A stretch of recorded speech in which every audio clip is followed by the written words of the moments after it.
And I'd like to share with you something that we're so excited about. I'm a social worker by trade, and I started my career about 15 years ago working in schools with teachers and students. One of the things that I noticed really quickly was that there is so much going on in a classroom that it is impossible for teachers to know what's going on with each and every kid on the level that I needed to be able to work with these kids. So what we want to do today is provide a framework that boils it down to three principles that will handle 85% or more of your behavior issues.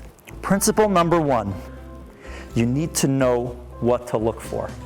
What are we looking for? If you are going to try to get everything, if you want to document everything that's happening in a classroom, there's no way to do it. We need to know what the strategic points are. We understand what those things are, and that's all we're looking for. Everything else is noise. Principle number two, we want to be proactive rather than reactive. Once you're reacting to something, you're already playing defense. We want to play offense. And principle number three, we've eliminated.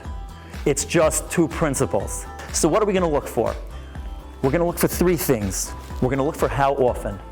We want to get a baseline as to how often this child is misbehaving. If they're misbehaving 10 times a day, that's the baseline.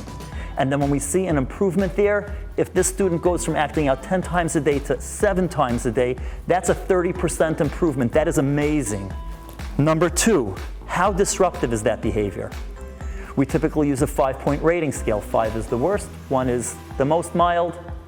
And if they start out misbehaving at a level 5, they're totally turning over the desk, high level disruption, and we can get them down to a 3, we're moving in the right direction.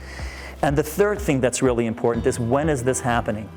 There are kids that will act out at specific times of the day. And if you're able to do that and minimize the problem to a specific time frame, you'll have tremendous insight into how to provide your resources effectively to that child. So this is principle one, knowing what to look for. We want to look for these three things. If you have a report that shows you how often a child is misbehaving, how disruptive it is, and you know when it's happening, you've got a lot of data to work with. Let's move on to principle number two. We want to be proactive versus reactive. It's very simple. Step number one is to engage every student daily. Number two, misbehaviors are a cry for help. So with this, we present class stars. These are the questions that I was grappling with until we finally decided to develop a tool that makes it simple to collect this data and present it to themselves in real time so that they can budget the most valuable resource in the classroom.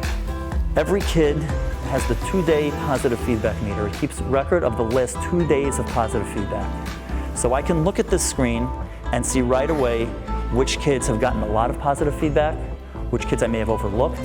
If a kid has more misbehavior records than encouragements, they'll have a red circle around their picture. It's not to penalize them, it's a reminder for the teacher, catch that kid being good. This kid needs more support.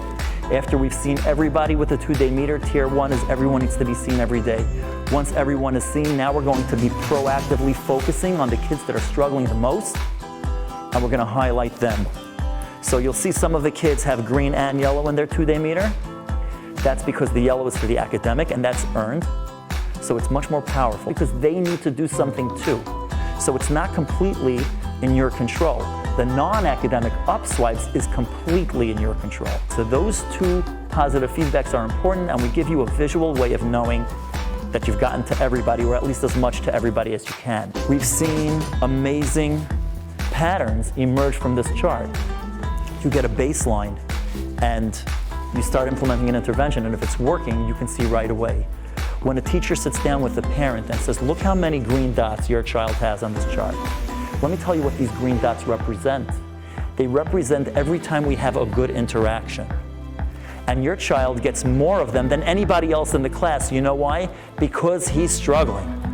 Because he's having a hard time. So we prioritize him for engagement. And you know what? That kid is going to have a different attitude towards the teacher, and the parents will have a different attitude towards the teacher. We're providing you a tool that makes it really simple, really manageable. And like I said at the start, the principles make sense.